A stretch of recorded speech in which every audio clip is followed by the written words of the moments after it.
perception is reality, and in the role that is bestowed upon him, it puts a lot of pressure. Cases where he had to think about life and death sentences that he had to give. Focus on the learning, focus on the things that will kind of help put tools in your toolbox, make you a better leader no matter what. And then you can kind of pursue the thing. One technique I'd offer as just a suggestion is sit down every single year and assume you're going for an interview. Because a lot of times we get into a rat race, right? We're doing things for the sake of doing it. The so what question doesn't we don't ask, what did I achieve? What outcomes, what needle did I actually move? What meaningful difference did I actually bring versus my job description of I went in every day and did it? Welcome to the Indianness Podcast, a show about leaders of Indian origin who have overcome challenges and worked with dedication to ultimately achieve success. By telling the stories of the defining milestones in their journeys, we hope to inspire others to learn how they too can succeed in their pursuits. Here's your host, Sanjay Puri. Welcome to the Indianness Podcast, where we share stories of success from leaders and change makers of Indian origin. Why have Indians achieved success across so many different disciplines around the globe? I have no idea, but let's find out together. Every story is unique. I am thrilled to welcome Anjana Harve, Executive Vice President and Chief Information Officer of BJ's Wholesale Club. Anjana has been a trailblazer in digital transformation, leading global initiatives across Fortune 500 companies. Her journey through pharmaceutical, healthcare, and retail sectors, managing teams across 60 countries, is truly inspiring. However, what fascinates me most is how she's consistently broken barriers while remaining committed to creating diverse, inclusive workplaces and mentoring the next generation of leaders. Welcome, Anjana. It's an absolute pleasure to have you on the Indianness Podcast. Thank you, Sanjay. It's great to be here. Awesome. Anjana, we do this podcast to obviously share your life story because all of us, especially leaders like you, are always looking forward and moving at 200 miles an hour. Sometimes it's important to look back because your past can help you and also help a lot of others. So this is also a learning moment for a lot of our folks. So given that, can you take us back to your roots? Where did your journey begin? Where were you born? And tell us briefly about your parents, if there were grandparents, etc., in the whole mix. Sure, Sanjay. Happy to. It's nice to take a trip back memory lane here. So I was born and brought up in Bangalore, India. So that was where I was born. Lived there for a number of years, but my father was a judge, so he was in the judicial service, and so that got us to move a lot. So even though I was born, spent the initial formative years, a couple of years in Bangalore, we ended up initially traveling through through Karnataka because that was where my father was a judge initially, and so we went to places like Dharwad, Mangalore, Mandya, so kind of traveled around, and then later he became a High Court judge in Mumbai. So we ended up going to Mumbai and spent another few years there. So early part, as I reflect back, wonderful memories of kind of being really close to the family. I think moving got us to be that sort of close-knit family because we were away from the extended family in Bangalore. Had only one brother. I only have one brother. So again, fairly small family there. And my grandparents, so unfortunately, my father's side, my father's father passed away very early. So I didn't get to know him. He was a freedom fighter, really did a lot. So it kind of the history sort of really helped me as I was growing up to learn about our heritage, the importance of our culture. All of this really came quite strongly from that part of the family. And on my mother's side, my grandfather, whom I got to really get to know him, and my grandmother as well, a lot more. Really, I would say, huge influence in my life in kind of really helping us and pushing the barriers of how do we leverage and learn from one another? How do we start to give the right sort of importance to helping women grow? So he was a huge proponent of kind of, and a huge supporter, I would say, of helping in those days, it wasn't as common. And so even when he was growing up, he was a huge supporter of women. And so listening to all of that, I think really had a big influence on me as I was growing up. Well, fantastic. Lot to unpack there, Anjana. So first aspect is you moved a lot within Karnataka. I'm relatively familiar with a lot of those places, having spent a bunch of time there. So when you were moving around, were you changing schools and building new friendships now? That can be exciting and it can be also challenging because you leave old friends behind and old uh, circumstances behind and move to new places, even though children are generally quick to adapt. Was that, uh, in your memory, was those good experiences or challenging experiences? Yeah, so I would say really good experiences as I think back. Now, certainly Mm, there's a little bit of a loss of continuity and kind of being in a place, Sanjay, mm, right? When you stay in one place for your entire high school or middle school and high school, if you're in one place, you have very deep friendships. So mm, I did give up a little bit of that, but I think I made up for really getting to know so many more different people that I don't think I would have had the mm, opportunity to get to know if I hadn't actually moved. So and I did keep some of the friendships as I went along. So it wasn't like it was brand new friendships every single place. mm, So I think it taught me a lot. And it's interesting you asked me that question because if I fast forward our life, and I know we'll touch upon this, I have mm, 2 kids, and we've moved a lot in the US as well as, and so my kids have had a very similar sort of mm, experiences of moving, and I've seen it both through my own lens as mm, well as my kids. And I would say it's really helped them as well. I think I've seen it maybe more. I'm self-reflecting on my own career now or my own experience. But as I saw it through the lens of my children, I think it taught a lot about how do you sort of enter a new place and be confident in yourself? How do you make new friends? How do you enter sort of um, environments and kind of being able to thrive in those places? So I think it taught me a lot. I think I gained I would argue I gained more than I lost perhaps in kind of staying in one place, but mhm. I do think it had a pretty significant influence in shaping who I am and how, I've kind of continued in my journey, and I think I see that same exact experience with my kids as well. So that's an important point for our listeners, because they sometimes you have to move to a new place Mhm. on a personal basis, or sometimes you have to move to a new company or a new work environment. Yeah. When you now you've done this as a child, and you're saying you've done it also professionally. What does one need to kind of, from a mentally, emotionally, uh, have that you can have a successful transition? Because let's just take schools. Mhm. There are already cliques that are there. Okay. Right. Yep. And teen years can be very, very difficult to kind of break into those cliques. Or Mhm. you go into a work environment. Well, Yep. there are institutional whether you want to call it groups or methods of doing business, you come in as a complete outsider. Yeah. So take both those examples from your Mhm. past and your not so, from your recent past. How do you suggest to our listeners how can they deal with something like that? Yeah, that's a really good point, Sanjay. And I think it's really change is not easy. Transitions, any type of a transition, to your point, I think you can apply this to work transitions, to even within a company, if you change roles, as well as certainly moving, is a pretty significant transition here. While it's not easy, I think the way, at least I've tried to approach it, is really coming to the new place and listen and learn. And certainly slightly different aspects, whether you're thinking about it personally or Mhm, professionally.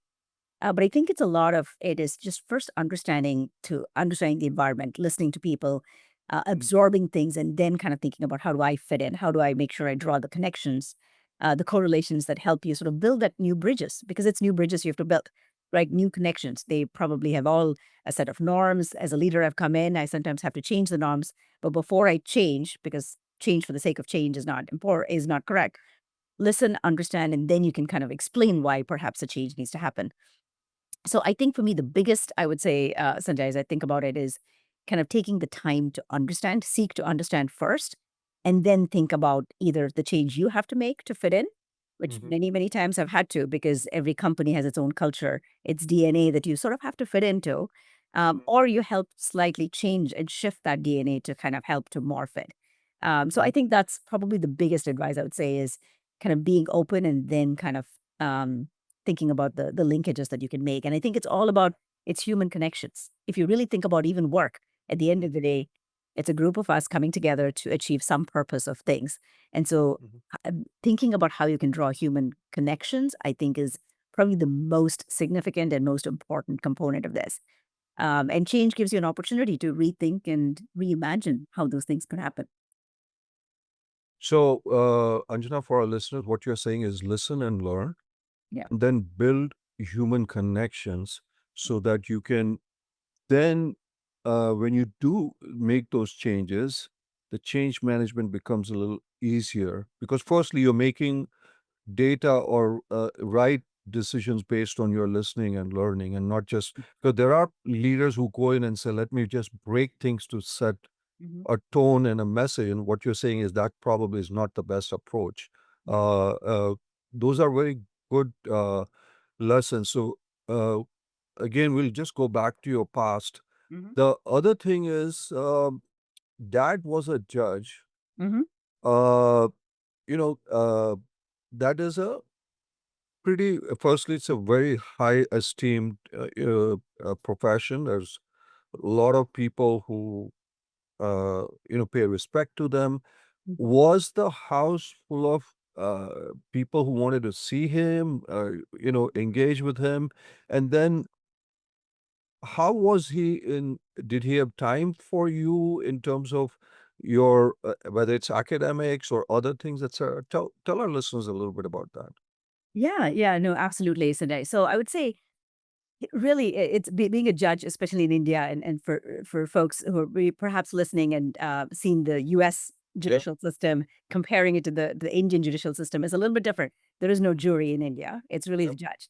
So it is a very important sort of role Mhm. because you're kind of sitting in judgment of whatever the case may be, a very public figure. So Mhm. definitely, you're right. That came with a lot for my father from kind of being known everywhere and limelight. And I think it taught us a lot as well, Sanjay. So my father, while he had that highly integrity, I think was probably, I don't think I've ever come across anyone with a higher integrity than my father. Mm. And for him, he always said this, which has stuck in my mind. He said, perception is reality. And in the role that is bestowed upon him, he's just a custodian of that role that he was taking, it puts a lot of pressure, especially for sort of cases where he had to think about life and death sentences that he had to give, right? So there are Mhm. some simpler cases and more Yeah. complex ones. And so you can't take that lightly in kind of especially in somebody's life if you have to stand in judgment. And Mhm. so for him, it was really, you have to do the right job. You've got to make sure perception is reality, that even if there's an inkling or people think or feel that there may be a bias here or that you have a connection, even though it's not reality, it doesn't matter. And so growing up, he really felt he had to make sure that he was not in any shape or form, even if it's attending a, a a function where there might be somebody out there. He's like, it had Mm. nothing to do. Like he was obviously highly above the line. But Mm. he said, I don't care. I don't want anyone to ever connect any dots to be able to say. So it brought some level of, while he was a public figure, we sort of really had to think about how we had our social life or what we could do socially. And so Mm. it taught me a lot in kind of just observing, seeing, and watching him and how he did it, and did it in a fantastic manner, and well respected in the community of how he did it. Was a great influence, I would say, as I looked at it. And you asked me a question of, did he have time? And so yes, he was really busy. But the one thing I'd say, if you ask me, what did I learn from my father? Another thing is about the amount of time and care he gave everybody in his life, whether it's his family, whether it's somebody very junior in the courthouse or somebody really senior. He took care to get to know each person and genuinely cared about them, knew their name, their family. And you could feel that everybody loved him and knew that that connection was there with him. And I felt the same being his daughter, and kind of how much he took the time to get to know that. So huge influence in my life and kind of how he role modeled the behavior that I think, yeah, a lot of it was role modeling. I don't think he actually Mhm. taught me a whole lot of this in sitting down, but I could Mhm. observe and I could see the value that he was bringing to the world around him, and how they respected it, and that Mhm. was a pretty big influence. Um, the fantastic input you've given. So, let's unpack it again for our audience because they're all listening to this. You said something very important. Perception is reality. Yeah, That also applies to leadership roles too, that's because true. you could be appear to be, let's just say, biased towards one set of employees versus another, one set of vendors towards another, or whatever it is. Yes. What did you take from there, and how are you doing it, and what are your lessons for our listeners in terms of, because leadership puts you also in those kinds of roles, and there are ethical bounds, but Mhm. perception is the biggest bound that exists. So Yeah. tell our listeners a little bit about that from what dad kind of taught you. Yeah. You're absolutely spot on. I think as leaders, whether we know it or not, whether we think people are observing or not, we are being observed, and we are role models. A good role model or a bad role model in the end, right? So it is really important to make sure. And I one of the fundamentals for me is if that is important as a leader is kind of truly having a very open, inclusive environment where everybody can thrive and be their best self, including whether it's vendors. I really treat them as partners and there's a time for a tough negotiation, which I tell my vendors very lovingly. At that time, I'm going to be really strong and kind of look out for both sides because we're both in business and we've got to kind of find the right balance there. But there's a time and place for that, and there's a time and place for how do we thrive as one organization, one group, etc. So I think for me, the best way as I reflect on a really deep question that you've asked, I think how I brought it into my life, I would say, Sanjay, is about kind of building that sort of really inclusive environment where every voice is heard, every person can kind of challenge one another to bring the best out of whatever is needed, the situation that we have. And that allows us not to be sort of biased to one group or the other, right? So that Mhm. back to the perception component of people are watching and saying, do you think this particular group is more important than the other, or why are you doing it? So that's one method I would say, bringing an inclusive environment. The second one I would say is about kind of talking about why you do it. There are times, and I've had it more recently, where I've had to invest in a certain area or a certain team versus another team. Like I'm sure we all can relate to those examples. But if you don't say it, it'll look like I'm very, very particular about this one particular data is something really important I'm investing in. So take the time to explain it because demystify what's in your mind. Because most often it's not that you just really like this team and you just want to go. More often than not, perhaps that's a very foundational capability that the company needs, or they're underinvested in many years, and therefore you need to overinvest for a few more years till you get caught up. There's typically a reason why you do things. A lot of times I've seen that many leaders don't talk about it, right? It may be in your mind. You may think it's pretty obvious, but you look at it Mhm. every day and I think connecting the dots for your organizations, helping them see the why, explaining that perhaps, and it's not even perception, it is reality that I'm investing perhaps in one area or spending more time in an area, perhaps another. It's not because I don't like the other team. It's just or whatever the scenario is. I think taking the time to connect, explain, and being thoughtful and mindful of it, people appreciate it and can feel, yes, you know what, that's the right thing for the company. So I think those are some of the techniques that I've tried to leverage to be able to really hopefully make sure that people don't feel that you're biased in one area or the other. So, Anjana, demystify it and talk to the people because sometimes you have to make tough choices. Maybe pick Yeah. a group, a vendor per se. Anjana, not specific to you, but this is again for our listeners. If there is pressure from, let's say, leadership or somewhere else, the ownership, etc., to go a certain direction, Mhm. which kind of gives a little bit more favor, etc., to a certain group. How should people who are in leadership deal with that? Have you ever had that situation? I don't want to know specifics, but again, these are all leadership lessons for our people coming from your dad. So we are really learning from dad as to how, because he must have had a ton of pressure. Most Yeah. people who either know judgeships, but in India, as she said, judge and jury is the same. He's the judge and jury, and there is a lot of pressure, but he dealt with that. So Yeah. how do leaders deal with that, Anjal? Yeah. So I'd say start with kind of core values, Sanjay. I think each one of us has a set of principles, core values. And I've tried to say, don't ever compromise those core values. That is when I think that's the line that I would not go below. Mhm, But having said that, and assuming the scenarios where you're not really doing something that's unethical or kind of, again, eroding your core values, mhm, sometimes you do get pressure. And it is a reality to your point, right? There's a reason why, or there's a relationship, there's a component. So the way I try to deal with those scenarios is it is a reality, so I can't ignore it because there is some pressure that's coming in. First, make sure it doesn't erode your core value. Second, try to see if there's a way that you can still be able to not not listen to that individual or kind of the pressure that you're getting, but try to put a fairness component to it so you can bring the right people and help that person understand that in the end it'll be a better outcome to be able to kind of put the rest of the vendors in this case, or whatever the scenario is, through the same lens. So kind of try to explain to them how it'll be beneficial for both them, their vendor perhaps, as well as the community, and try to bring that level of fairness as much as you can. In some cases, it may not even matter because it's not such a big deal, in which case, fine, maybe there's not a huge amount of, so learn how to figure out if it's the big rock or the small rock. Is it a very meaningful thing that you really have to fight for and make sure? But do it in a way to explain influence. So because if you just reject it, it's not going to go well for you, perhaps, right? Maybe it's your boss or someone else who's giving you that sort of feedback. But I do think if you take the time to sort of understand all of the different stakeholders, kind of thinking about how do I convince and influence them to bring some level of fairness, I think most times it really works out. And if it's really, really bad, then you walk away from that situation, as I said. But a lot of times I think it requires a lot of strategic thinking process. Without that, I think you feel trapped. You feel like, oh gosh, I've got to go do something. So don't let that happen. It's all a set of moves that you have to think through, strategize, give up a little bit, give in. So there's always give and take in life. There's nothing perfect and that you can always construct. But I think that's the way I would approach it. So, listeners, Anjana has talked about some very important things. One is you identify your core values, your North Star, and stick to them.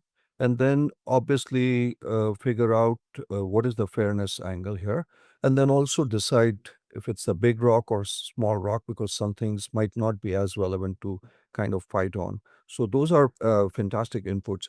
Anjana, I want to go back to your dad. There's something you said very important, that he made time for everybody. Now, that is a very either a difficult thing or a unique thing that leaders sometimes don't do that. So, two questions. Firstly, I presume he was a people person, so that does help quite a bit. Everybody is not that. There are introverts in this world also. You said he made time for the smallest to the biggest person.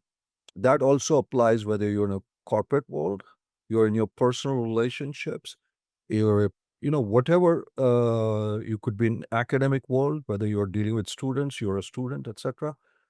How, firstly, how was he able to do it? If you're an introvert, how does one do it? And then why is it that important, whether it's in corporate or personal life? Yeah. So let me start with why is it important? I would say it's important because at the end of the day, and from a computer science background, so technology is my sort of function, if you will. Mhm. So you might say, well, I'm dealing with a lot of computers and software. I would say no, Sanjay. It's about people. At the end of the day, anything, whether it's scientific, whether it's technology, it doesn't matter what your field is. You're dealing with people, and I think that's why this is really, really important. Because if you can help, if you can build those connections, if you can make people special, which is sort of how I felt my dad made every single person unique, special in their own ways, regardless of titles, regardless of where and what in the ecosystem they were part of. I think it's very special. It goes a long way because then they will bend backwards to do things for you, right? We all do. If you feel good about something, you're going to go the Yeah. extra mile. So there's a lot of give and take. And so there's a lot of good business reasons why to do it. There's a lot of personal reasons why, because you get to learn about people. You have fun doing it. It's not, and you can kind of go far. If not, if you're going alone, you're only going to go that far, right? As a team, as a group, you can go a whole lot. So there's a lot of good business reasons for why it's the right thing to do. But having said that, it's not easy, right? This is the part that I think is probably harder for introverts versus extroverts. And I would say I'm actually an introvert.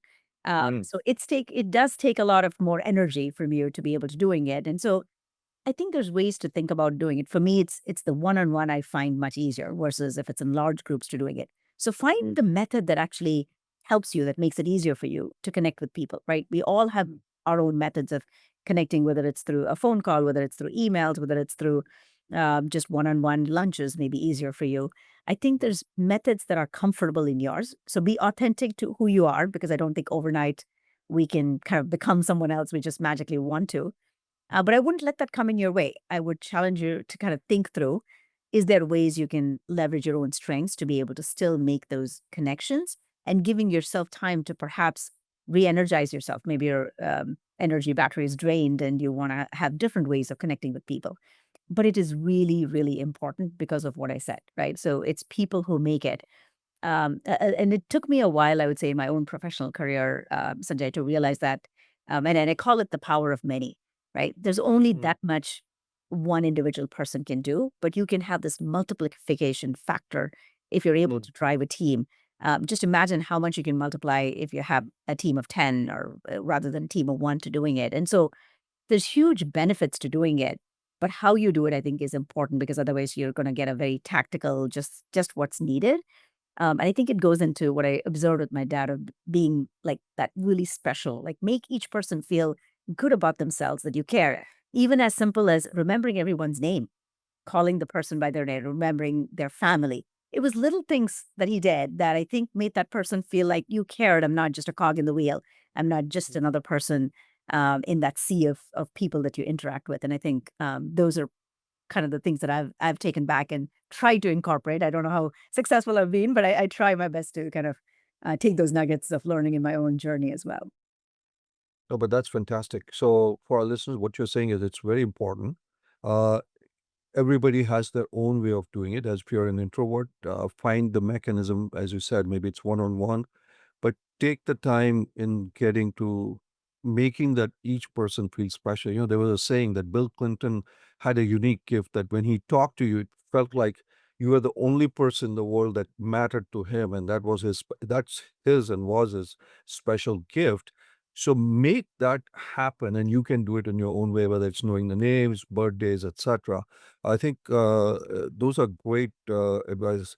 Anjana, we've talked about your dad. We've not yet gotten to mom yet. So Mhm. tell us just briefly to us and our audience, because she obviously must have played an important role too, and she's the, you know, family builder in many ways. Yeah, absolutely. Yeah, huge influence. So actually, both my parents had in very different ways as I unpack this Hmm. that my mom had. So she really was a huge influence in a couple of ways. So the first, I would say, she was my biggest cheerleader and still is to this day, Hmm. but equally helping me to push myself to be the better version of myself every single day. So, what I learned from her was kind of focusing on how do I improve myself and not improve myself to compete with someone else, but compete with myself. How do I become 1% better every day? What can I learn? What can I observe? And she did this all role modeling because even today I see her kind of constantly curious, learning, looking out for what can I take? How do I connect the dots? How do I push myself to learn? So she was a homemaker. She was educated, did really well, but during those times and with my dad's career moving, etc., she Hmm. decided not to pursue a career. But she put everything into us. So she would be thrilled and thriving with learning from what's happening at school, even at work. Even today, she asks me everything that's happening, and even though she's not working in a corporate world, she can take lessons from what I'm talking about it, give me advice, but also learn back into, oh, I can incorporate this. That ability, I think, is what I've learned. And I think it's relentless self improvement, kind of constantly critiquing or looking at yourself from an internal perspective. And I said, not competing externally, but internally. So that was a huge lesson that I think has been fantastic. I think it's gone a long way in kind of helping me push Hmm. myself outside my comfort zone, which is what a lot of times it's had to be. So I think that's really, really big. And I think the second one, Sanjay, is learning. So it kind of goes back to this curiosity and learning and just being a sponge, like reading a lot, kind of looking out for things. That's another thing that I think I've really learned from my mom. And I kind of say it's a serial learner. There's never a day, never a moment that you can learn. So those are probably, if I have to just pick out a few things that I think have really shaped me from very early on days, I think those are the characteristics that I've learned from her. So pushing yourself to compete against yourself, just be better today than you were, a little bit better than you were yesterday, and then being a learner. They kind of both go hand in hand. To be Mhm. frank with you, uh, Yeah. how was he able to do it? Because sometimes with kids it can be hard, and that also applies to in the workforce we have today. The Hmm. world is changing so fast. Yeah. If you don't keep pace, if you're not learning, and if you're not staying up, you're going to become obsolete. Yeah. So let's just say your mom was able to do it for you. Now we have moms and dads who are listening. How was she able to kind of get that message to you. And there are managers, leaders who are trying to say, hey, I want my employees to invest in the most important thing, which is themselves, because Yeah. that's your biggest asset. So, how was she able to do it, and how have you taken that lesson with what you are doing? How do you, keep up? How do you get people who either work with you, for you to kind of do that? Tell our listeners a little bit. Yeah. So I would say with my mom, I think, and I think she got this from her dad actually. As I trace back I think we all learned from each other. So my grandfather used to always say, he would come and listen to, like we were little kids, and he would say, "I want to learn from you." He'd apologize to us. He'd say, Mm. so the things that you normally don't see at least in an Indian family, sometimes like the grandfather knows it all. Mhm. That was never there in our family, Sanjay. So my grandfather would Mm. be like, "Oh my God, there's so much to learn from you kids." He would always say that, and my mom said that too. He used to say, "I have donkey's years, my dear. I've got to learn from you, Wow. what's happening in the world around." And my mom has had the same sort of influence in kind of picking out and saying, being curious. I think a lot of it comes back to curiosity. Curiosity. In a pursuit, to your point, I think they're very related. In a pursuit to learning allows you to then self-reflect. So sometimes we do learning and it stops there. Curiosity is great, it's wonderful, Mhm. but how do you apply it to yourself, I think, is the last thread that sort of is a full circle when you think about it, that then you get the Mhm. full power of what you've learned, right? Mhm. So I think she role modeled it again, very similar to my dad. I don't think I ever got a lecture of you've got to go do this or why are you not doing this. I don't recall a whole lot of those types of scenarios, but a lot of it was her applying the learning. So my brother would come finish his MBA, and she would be reading all of those articles, and these were business articles. She's not a Wow. working professional, but she was absolutely fascinated, debating with him and kind of thinking through. And that goes a long way in kind of, and then she would try to incorporate that in the activities that she was doing. So full circle now is I pull the thread and kind of do it. The kind of a few things I would say is I've tried to do it in my career, Sanjay, is one technique I'd offer as just a suggestion is sit down every single year and assume you're going for an interview. Because a lot of times Mhm. we get into a rat race, right? We're doing things for the sake of doing it. The so what question doesn't kind of, we don't ask, what did I achieve? What outcomes, what needle did I actually move? What meaningful difference did I actually bring versus my job description of I went in every day and did it, right? Mhm. So not to say that I'm encouraging everyone to go interview every year. That's not my Mhm. intention. But try to put that lens through to say, if I sat down and I had to update my resume right now and I say, here's the things that I was able to move or I want to move next year, it Mhm. forces you to really have that in your mind. Not that you need to move, but you can create the environment of saying, I want to be self introspective. I want to sit down and actually want to think about meaningful things I've done or what can I change? What skills did I learn? What did I achieve for the business outcome? You could do it personally for yourself to say, what did I achieve? So I think that's one method of kind of really deep self introspection every single year, professionally or personally. Mhm. One of the other things I did as I was doing my MBA, and one of our professors kind of gave this feedback on do a 360 of your life. Like start ask. We do 360s. I think a lot of folks do in the Mhm. business world, and kind of think about that with your entire life and ask people, how are you doing? So one of the things I incorporated this early on was asking my kids, how am I as a parent? I had never done that before. I said, Oh my. how would you score me? And I'll tell you this experiment I started. It was probably about 15 years ago when I did my MBA and I came out. Every single year I do this, Sanjay. So I sent out a survey to my two kids, and we do it on our wedding anniversary, both my husband and I, on parenting. So we want to know. So we asked them to score us on a scale of 1 to 10, and we asked them to tell us what is going well. What do you think we're meeting their needs as a what is the expectation of a parent, and how well are we meeting that, and what else could we do better?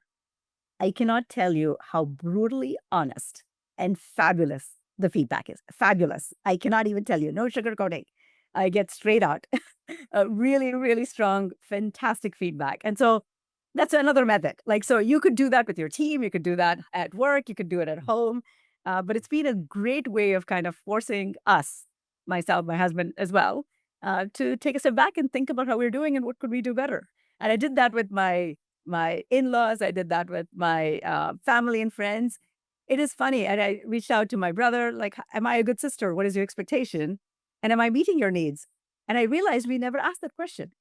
I don't, at least I had not. I don't know about you, but I had never actually asked that question to actually get a real response that told me how good or bad I was meeting expectations. So anyway, those are a few ideas to kind of get things started off. Wow. I'm afraid to ask that question. That's my problem.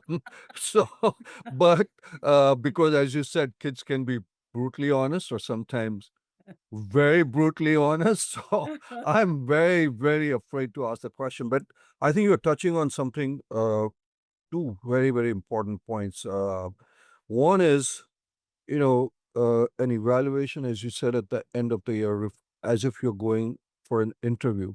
That's a great idea because what happens is you're in this position for year, 2 years, 4 years, 5 years. It kind of, I wouldn't say get in a rut, but you say, hey, man, I achieved this and I put my strategic plan together. Whatever, if you're an academic, because our listeners are academics, they're students, etc. But to really, what you're saying is, if you were to go in for an interview, kind of in an interview, people say, don't tell me what you did, what did you achieve? Yeah. It's not, they don't want to know the activity, they want to know the results.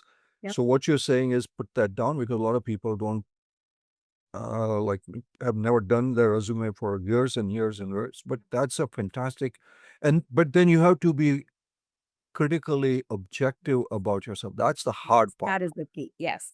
Yeah. Not just for the sake of putting down a foot. This is not just updating your resume for the sake. Resume. It's really pushing hard to say what meaningful difference did I actually deliver this year that I had achieved across all of the different spectrums, and being truly exactly to your point, Sanjay, being critically honest, but using that framework as a method of asking yourself the questions, right? Not necessarily because those are the real tough questions that people are rightfully looking from the outside to say, what did you actually, how did you move the needle? That's what at the end of the day is important. So what does one do with that? Let's say I did my resume and I find that I did great in this area. I didn't do so well in this and I really sucked in this area. What do you do with something like that, Anjana, for our listeners or for this listener? Tell me, what should I do? Because your end is coming up soon, Anjana. Yes, yes. Yeah. I would say it's a great way. First, it's good. Self-awareness is step one of any process. And step two, to your point, is to really think about, okay, what am I actively going to do differently? And what are my goals? So you'll be more sharper about the goals you set up for next year, because now that you know you're going to try to self-evaluate, no one else needs to see this. It's just you alone kind of driving this and pushing yourself, right? You're going to put a better set of goals together. You're going to say, I'm going to intentionally work on this area that I probably don't spend enough time with my customers, or whatever it may be that you're discovering as you go through this process. How am I going to meaningfully change that? So it forces you to hopefully continue. It's a continuous improvement in my mind. There's never an end.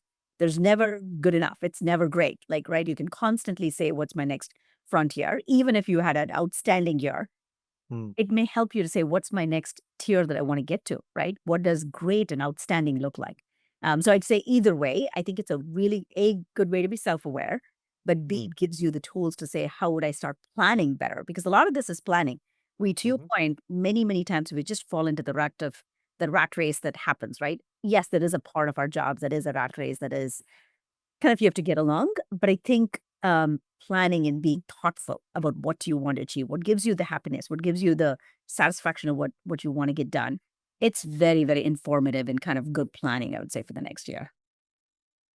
No, that's good to hear. So it allows you to plan, allows you to change what you need to do for the next year that's coming. But you're doing this evaluation at the end of each year, right? Yes. So personally, but with the kids, we ended up picking our wedding anniversary. Wedding anniversary. Yes. So we do that at a slightly different time. But that's also a great reflection to say, what can we, and you can ask our kids. My husband and I have both changed quite significantly, taking the real feedback. Really? Yes. So just coming to that point, because I find that so fascinating, and it's not just children. You asked your friends, you asked your brother, etc. I mean, obviously, I understand from the children's standpoint. I'm sure a lot of them, like me, are afraid to even ask their children. But you take that input and then you want to change yourself, change your circumstances, change behavior. Have you done it with your friends? Have you done it with your colleagues in any way? Yep. So definitely, I have. So I did it in even a fairly formal process.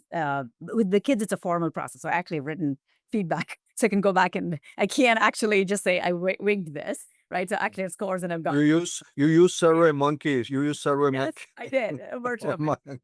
Except when the kids were. So I started this when my son was like 6 and 7, and you may think a 6-year-old cannot answer such questions. Obviously, he didn't type it in those years. I was transcribing and capturing the notes, Mm, but it is so insightful. My 6 and 7-year-old, it is amazing the feedback they gave me in their own words. Obviously, not as super polished as perhaps the words they give me now that they're much more grown up. mm, But it's as insightful still as this. So anyway, so I think the formality sort of helped. I don't think I've kept the formality with my kids a little bit as in the process. With my other relatives, it's not been or colleagues, it hasn't been that formal since the time I did it as part of my MBA course. But anyway, but I still kind of keep that reflection in my mind. But I did it as my 10th year anniversary. I did another formal process. So kind of whatever works for you, you kind of think through. But I think it's more the act of kind of asking. What I've many times you hear this even at in businesses. How often do you actually ask your customer what they want? Right. That's what this is. Right. So when you think about it, if you're customer centric, we say a lot of times we're customer centric, but quite often we don't. We presume, we think we look at the data and we assume the customer wants X and Y. But mhm, not often, many companies don't actually take the time to ask the customer to go say, what do you want in the product or whatever. Right? I'm not saying every company, but let's always think of the same thing. It's stakeholder expectations. It's we're all supporting one another in some shape or form. And if you never ask, you may think you're doing it. And I discovered a lot of things that I thought this was the expectation of what I was or I needed to be, but it was something very different, including my mom. Like it was amazing when I had the same thing with my mom. Her expectation, as much as she really supports me to drive to have a career and do all this, her expectation initially was that she was like worried that I was with a dual working couple, that I wasn't spending enough time with my kids. That was her biggest worry, that I was neglecting the kids perhaps a little bit. And as we went through the process, as she saw how much the kids' feedback, she really realized and said, it's quality over quantity. I am definitely, because my time with my kids is less than what I ideally would have liked, a working job and kind of not having enough time. It is so precious that I think I squeeze more value out of that, whatever little nugget we have of time, and I'm so close to my kids, and she sees how close we are. She's like, "You know what? Actually, I've changed my mind. I thought you may not have been like you were putting your career, but I've brought the kids along as part of the passion that I have, and we're all in it." And so she's changed her perception through this process. It's helped her kind of rethink or reestablish the paradigms of what it is to be a mother and kind of the expectations of a mother, I guess. wow, that's fantastic. So, 1 is poor and 10 is great, right? Yes. Have you ever gotten a 10 from your kids? Great question. The only year, and I'll be very honest, the only year I got was the first year when my son, who is a 7-year-old, who took Mm. the test, he gave me 1,000. I told him it's a score of 1 to 10. What will you give your mom? He gave me 1,000. The only year I've received 1,000. Every single year, it's probably like a 7, 7.5, 7 point whatever, something like that. 8, I think I've gone is the highest, but they have not gone. Every single time I get a lot of feedback. Okay, great job on this, but you need to do this. So I've That was the year you gave him the Nintendo box or something. Just kidding. exactly, I know. But that didn't work, Sanjay. That was the only year and only one of the kids gave me that score. It's always been below 10. Below. So it's 7 is good though. Yes, 7 is yes. good. So exactly, yes. No, I agree. Oh wow.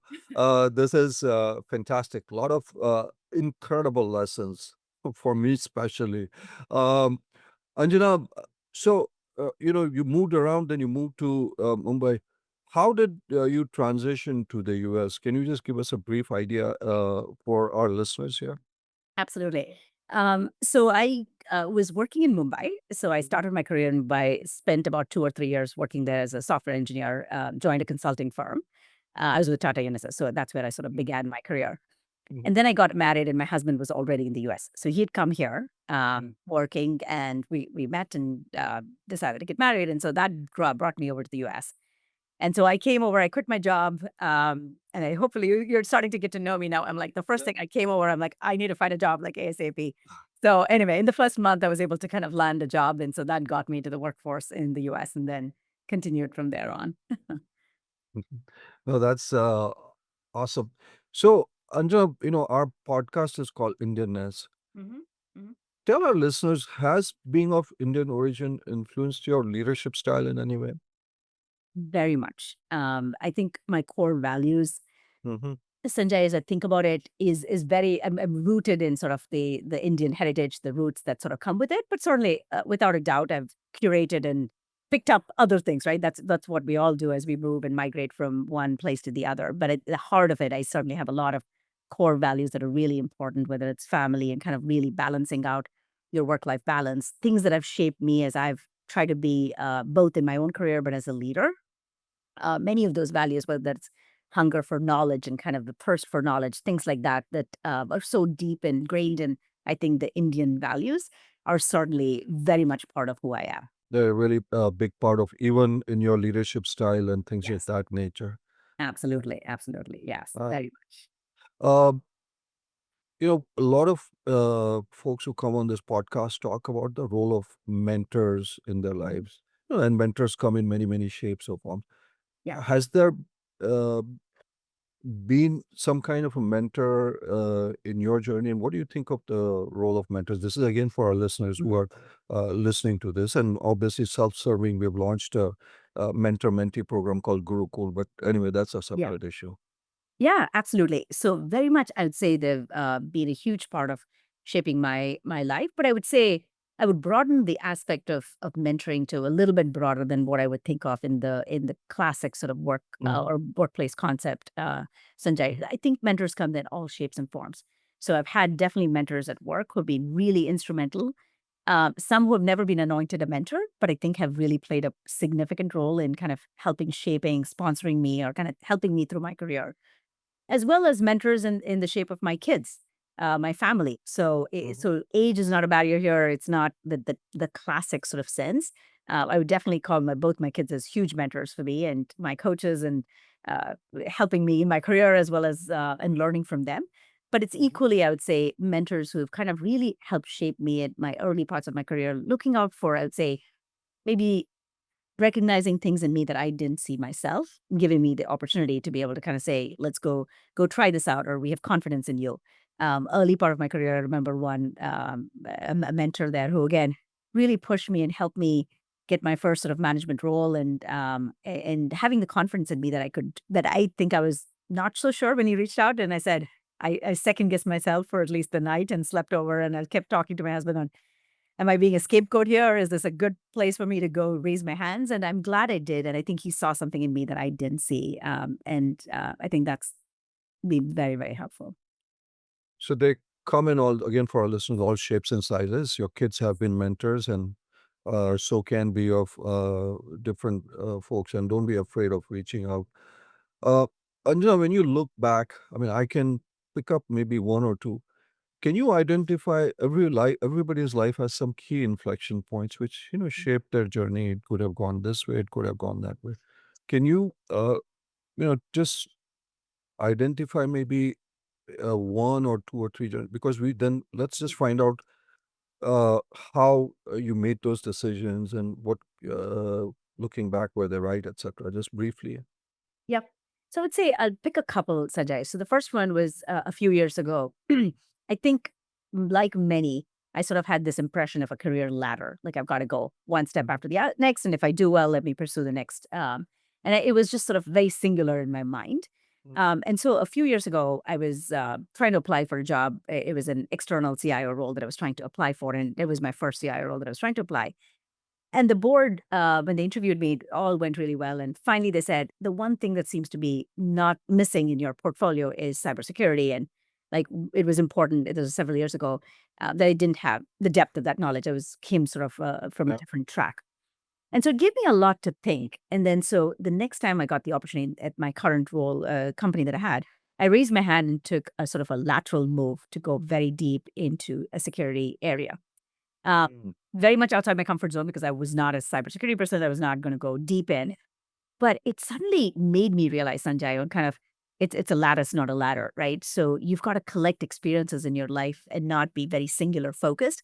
The outcomes Mm. do come. Like focus on the learning, focus on the things that'll kind of help put tools in your toolbox, make you a better leader no matter what.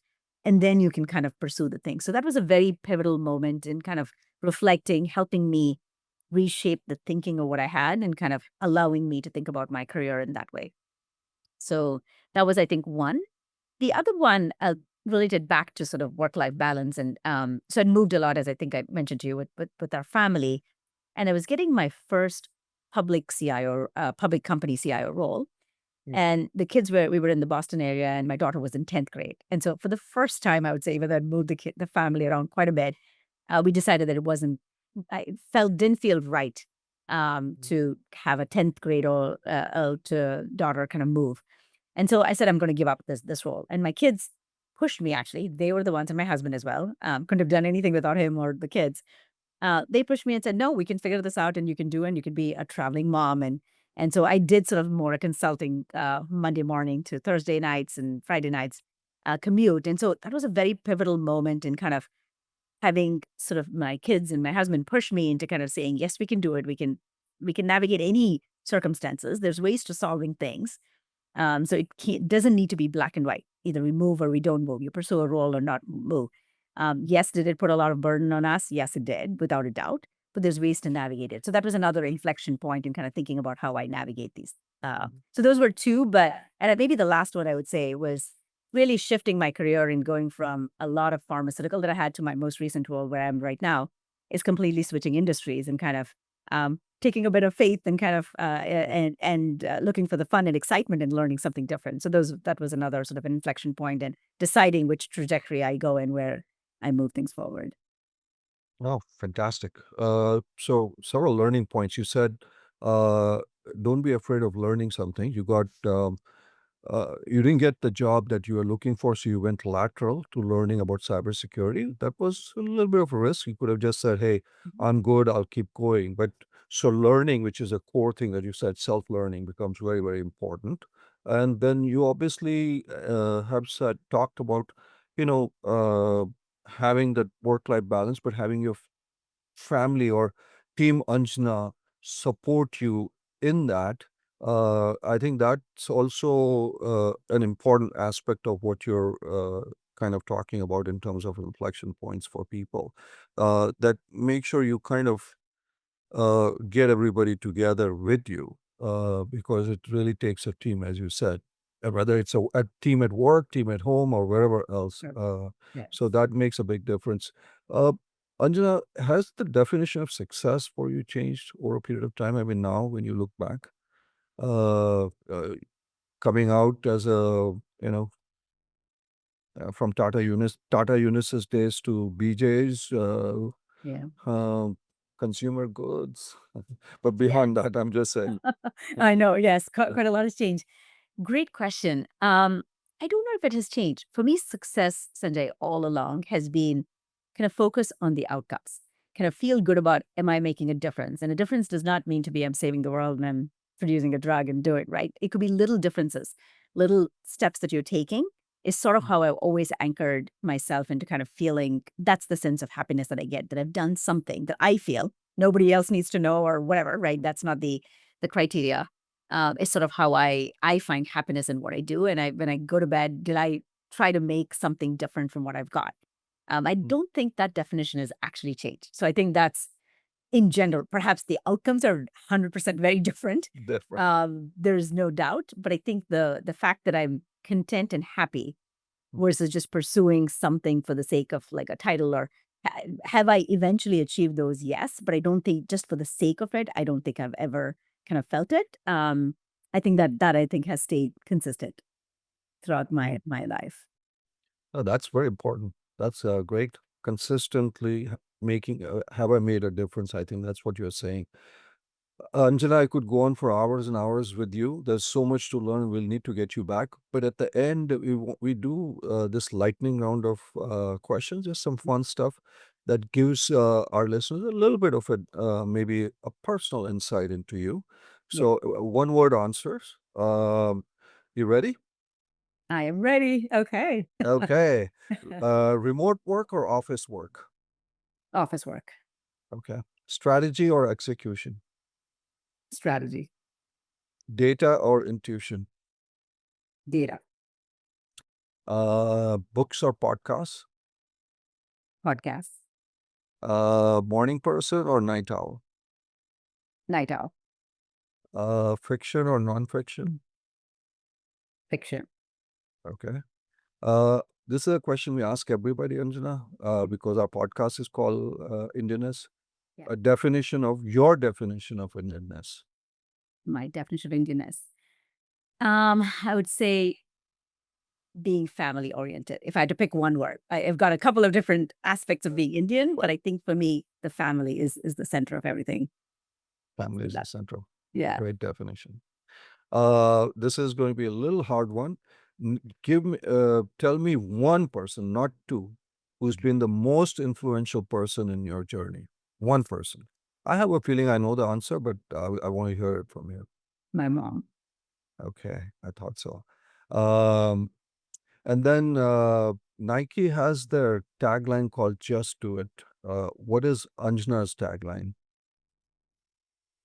My tagline. What a great question. I would say, imagine the possibilities, seize the moment. Oh, imagine the possibilities and seize the moment. I love that. Anjana, finally for our audience, can you, based on this conversation, one specific action item you'd recommend to our listeners who are aspiring leaders? I would say one thing, if I have to say, I would say take risks, find your passion, and go stretch yourself. You'll do amazing things and you'll be happy in life. That's, for me, the definition of success is about how happy one can be. And I think don't limit yourself. Be limitless in your thinking and push yourself. Take risks, find a passion, and be limitless. Yes. Wow. Thank you, Anjana, really for sharing your amazing journey with us today. Your story really exemplifies how Indian values and global perspective can create transformative leadership. And to our listeners, remember that success comes in so many forms, but staying true to your roots while embracing change is what truly defines the Indianness impact globally. So join us next time on the Indianness podcast as we continue to explore more inspiring stories from our community. And don't forget to subscribe and share this episode with fellow change makers in your network. Anya, thank you so much. I might take up in sending out a questionnaire to my kids, but I'll phrase the questions in such a way that I only get a 10. No, I'm just kidding, but thank you. We're going to compare notes. Yeah. Yes. Absolutely. Thanks so much. And this has been fantastic. Thank you, Sanjay. I really appreciate this opportunity. It's been a pleasure talking to you and kind of taking me back down the memory lane. It's been fantastic. Thanks again. Thank you. Thank you for listening to the Indianness Podcast. If you enjoyed this episode, please leave a 5-star review and subscribe to enjoy future inspirational stories.